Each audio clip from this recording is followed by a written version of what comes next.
you're saying, I do this because of him. I do this because of her. Correct. You know, unless somebody stamps stupid on my forehead, you have to know I'm not buying that, right? Correct.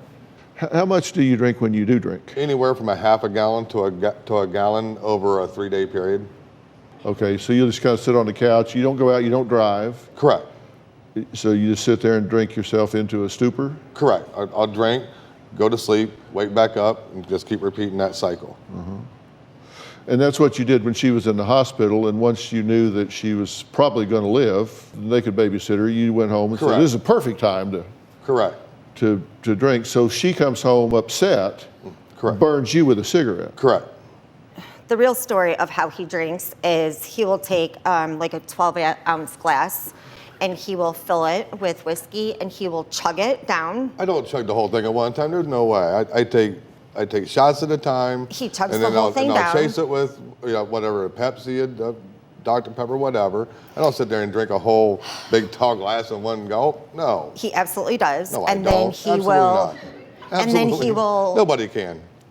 You do somehow, and then he will chase it with like that much ginger ale, and then he'll do that, and he's like gagging the whole time to get it down, and then he falls asleep. He doesn't even pass out. Like I don't, doesn't even pass out. Right, I don't pass out. He falls asleep for like 3 hours and wakes up and does this whole thing over and over and over.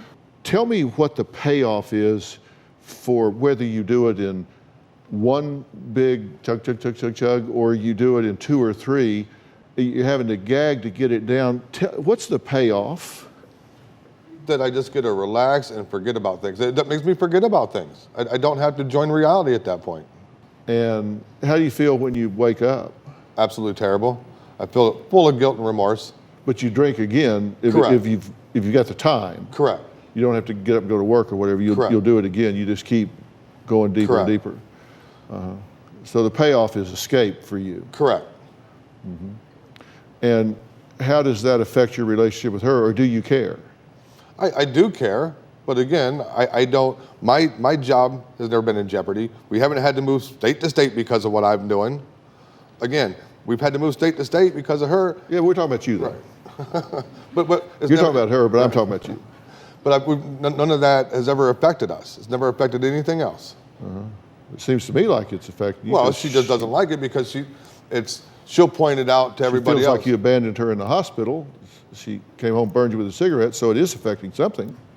You know, I see how she feels that way, but that's not the way I see it. I'm sorry, I just don't. Well, but you were drunk, so how would you see it? Because I was there for the first 2 days. That's not the first time that she's ever been in the hospital. It's not the first time that she's ever been sick. I mean, where'd y'all meet? He was a friend of my dad's. Where? In Ohio. And wasn't this at an AA meeting? Yeah, he was in the program. Your dad was his sponsor? Correct. And roommate. We were roommates. And roommate. Mm-hmm. And you had problems back then, right? Back then. And you had problems then because you were... Correct. Yeah.